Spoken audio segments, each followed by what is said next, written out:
Some big news landing at the time of the recording this morning. We've got a next star signing in Tassie, the man that we've spoken about here on NBL Heat Check a couple of times, Roman Sialipa, the Queenslander. He's as athletic as the day is long. He's got hops for weeks, not just for days, and he's signed with the JackJumpers as the next star. Yeah, I've had so many people ask me for the last few weeks, will we see Roman in the NBL? Will he be a next star? Well, we have our answer. He's going to be a Tassie JackJumper.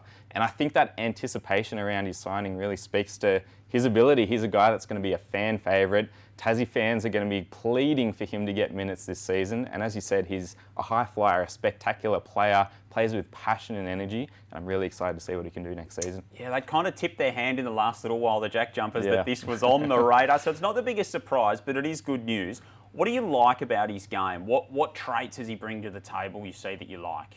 Yeah, look, I said he was polarising last time, and I stand by that. His strengths are incredible, and his weaknesses are very clear as well right now. He's someone who, as you said, amazing athlete, NBA athlete, plays above the rim. He gets downhill and plays with an amazing motor. Conversely, he needs to improve his shooting. He's a subpar three-point shooter, struggles at the line sometimes, and he doesn't quite have the left hand yet. But I think, looking at that positively, he's now in a fantastic situation with Tasmania. This is a team that's coming off the back of an NBL championship, and he gets to learn under those guys. He's committed to the sport, he's committed to the Next Star program, and this is his chance to really take a leap in his game, build on those weaknesses, and become an all-around stud. So what's the role? How does he fit with this Tassie team? We know that Scott Roth places a high value on defence and has done for a long time. He certainly brings some athletic traits to the table that might help on that end. How do you see this when we get to the nitty-gritty of the NBL season? How do you see him fitting within this Tassie lineup?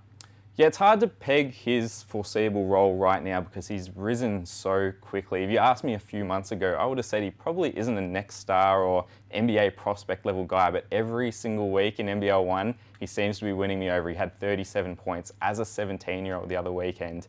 And if we look at Tasmania's roster, they are pretty stacked on the 3 and 4 positions. That's where I'd see him playing. But there is some room for him, and you think about the way he plays. He comes out with 110% energy. I think this season we're going to see him, maybe get 5 or 10 minutes a game and come in with full tenacity and try and take over the game with his motor. Staying on the JackJumpers, you and I look at things in very different ways. You look at the sensible, analytical side of things. I just look for stuff that excites me. And this man's name excites me. Craig Sword for the Tasmania JackJumpers. As soon as I saw this news come out, I thought that is a guy that I'm looking forward to call in NBL 25. And he, again, brings a bit of excitement down there to the Apple Isle. Yeah, great name, great player, and I really like this fit for Tassie. It's a really interesting thing. He's a player that hasn't averaged double digits across his 6 years in the G League. That's not his game, but his reputation is as of one of the best defensive players across the entire G League. He's someone who racks up the stocks, that's steals and blocks for those playing at home. Think of Matisse Thybulle, the way that he gets deflections in the passing lanes and blocks players on the perimeter. He's that sort of player, and despite being 6'3", he plays much bigger than his size. He has the length and athleticism to defend multiple spots. I think it's a new skill set that we haven't really seen on Tassie's roster, and it's going to make them even more formidable next season. And I guess the interesting part about it is now that with their 3 imports in Doyle, Crawford and Sword, they're all wings, guards. They haven't gone big with their imports this season. Do you like that? I mean, is that a good thing in your mind, how they've constructed this roster from an import perspective?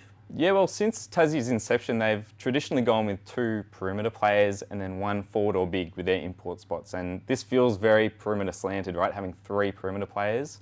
But if we have a look at Tasmania's roster, they now have Will Magnay playing the best basketball of his career, presumably back next season at the 5. They've got Fabian Krislovic backing him up. He's having a fantastic season in NBL 1 North as well, or Central, I should say.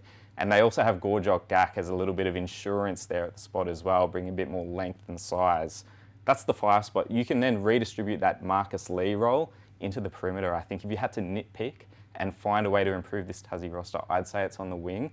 And again, he brings a skill set that I haven't really seen on this Tassie team up to this point. I think one of the things I like about this fit is that he can defend opposition players' best perimeter players. And that frees guys like Jordan Crawford and Milton Doyle up to focus their energies on the offensive end.